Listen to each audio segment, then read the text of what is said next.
Homestead here, coming to you this evening. I've got a little bit of a black eye here, and it's not because my wife beats me.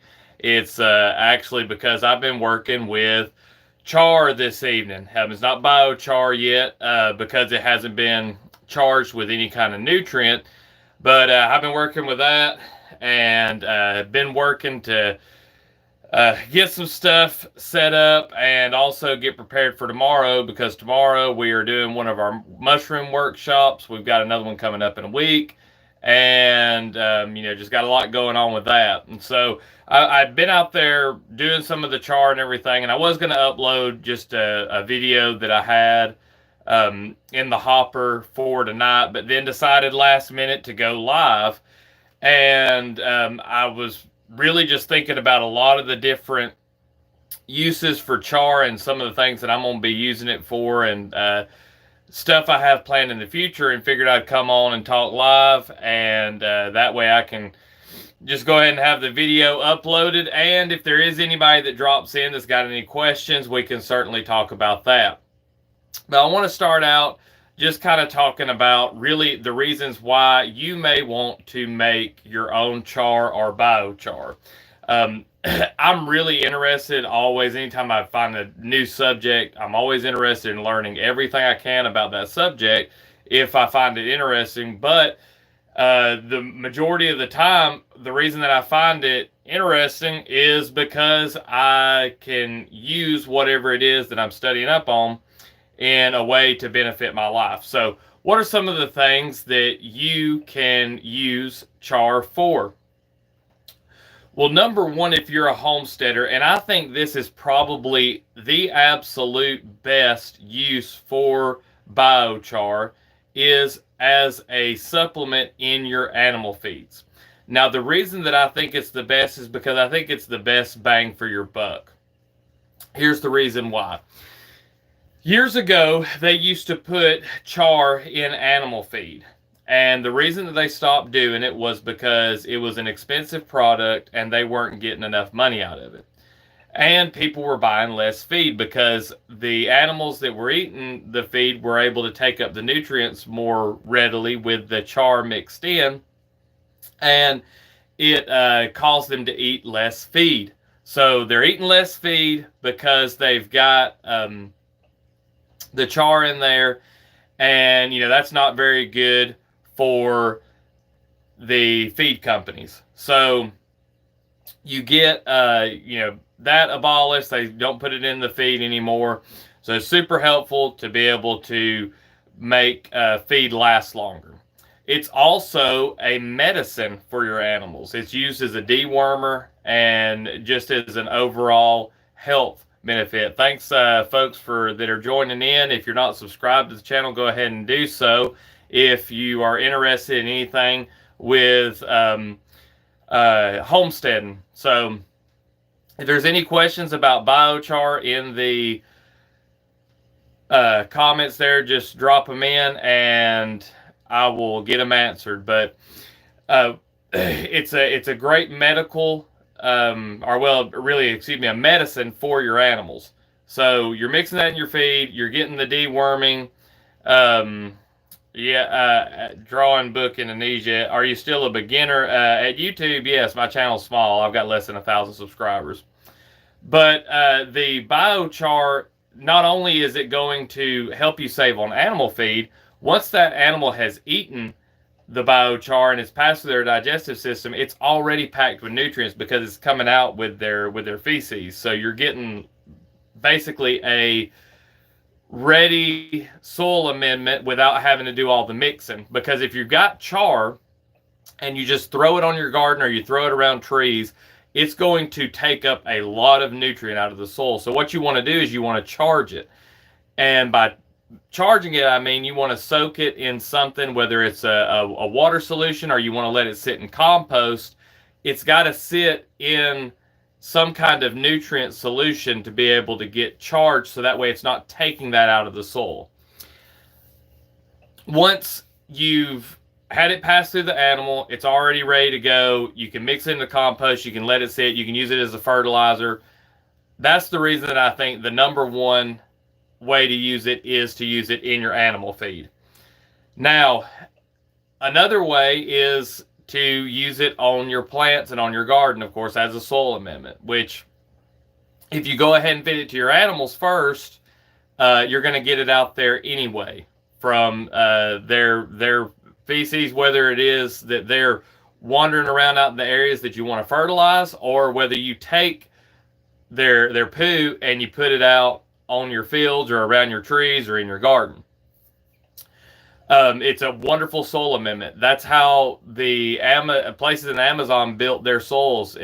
It's down there. It's called Terra Preta, and they bag that stuff up and sell it all over the world because it's so good. It lasts forever, according to our lifetimes anyway. You'll never see the day again that you need to add more biochar in your lifetime if you do it once.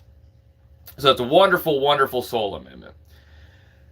It can also be used as a filter. You can make char and use it as a filter. It might be for a flushable composting toilet. It might be just to filter your water.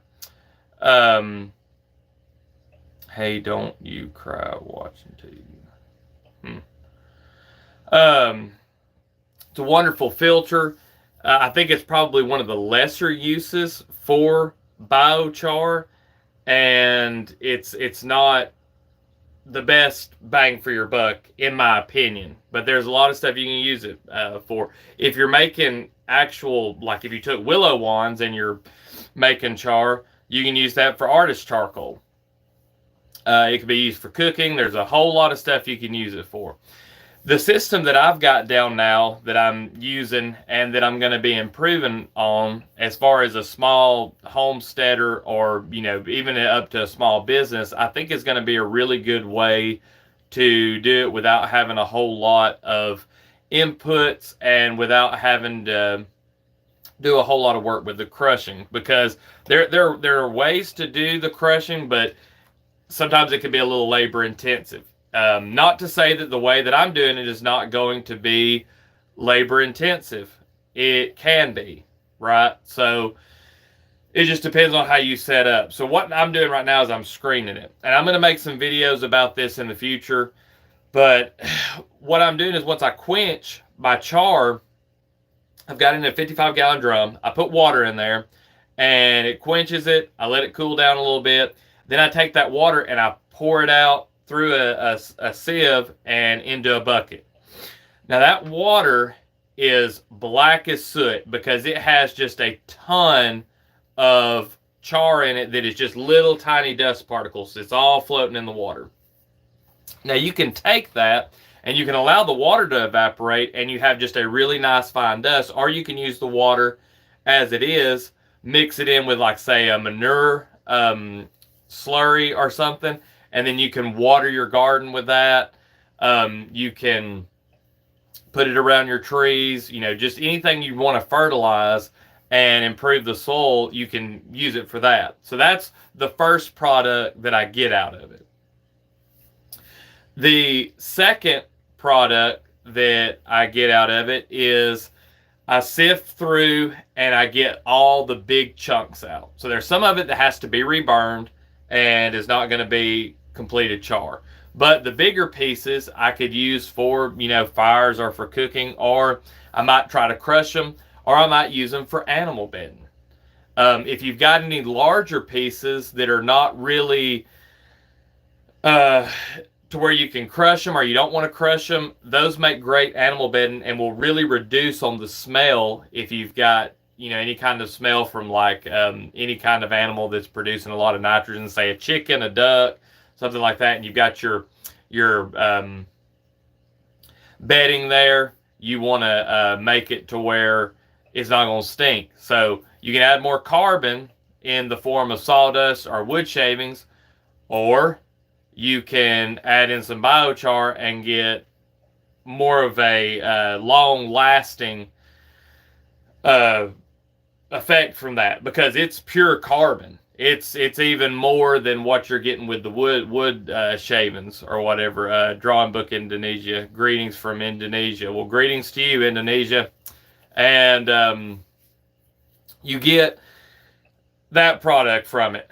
I go through and I sift it again. Anything that's really smaller than an inch or a half inch, I do into two different mixtures to mix into the soil. When the ancient peoples of South America were making char and making terra preta, they weren't worried about the actual size of it. So, not to say that the smaller isn't better, because it is, but you can use some of the bigger pieces. It's just going to take longer to break down, and you're not going to get as much of an environment for microbes to live, because there's not as much surface area when you break it up. So after I've sifted it all and got the really small stuff, that really, really fine stuff that I get, I've been using it to mix in with my feed. And I could use the water that I've got, that's the black, like charcoal water, to soak seeds and give it to my animals. So they would get the coating on the outside and would ingest it that way. So you could do that. But a lot of the really small fine stuff, I'm putting it into my animal feed, so that way it passes through the animal, and it keeps me from having to do a lot of the work of mixing in the manures and charging the char. But I'm planning on making some videos about this. I thought I'd put this up while I had a lot of this stuff on my mind. I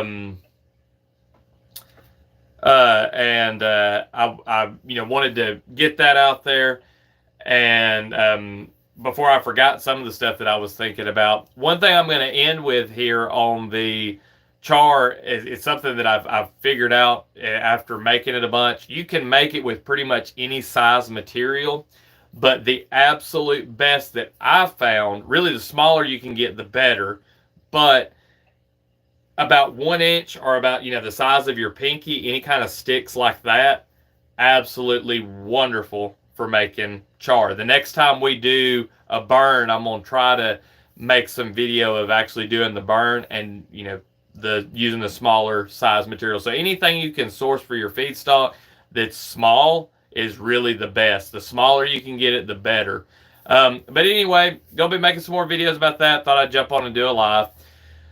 If you haven't subscribed to the channel, go ahead and do so. And if you like the video, please leave a like. If you've got any questions or comments in the future after the live's done, you can go ahead and drop those down below. And I appreciate all y'all watching, and we'll see you in the next one.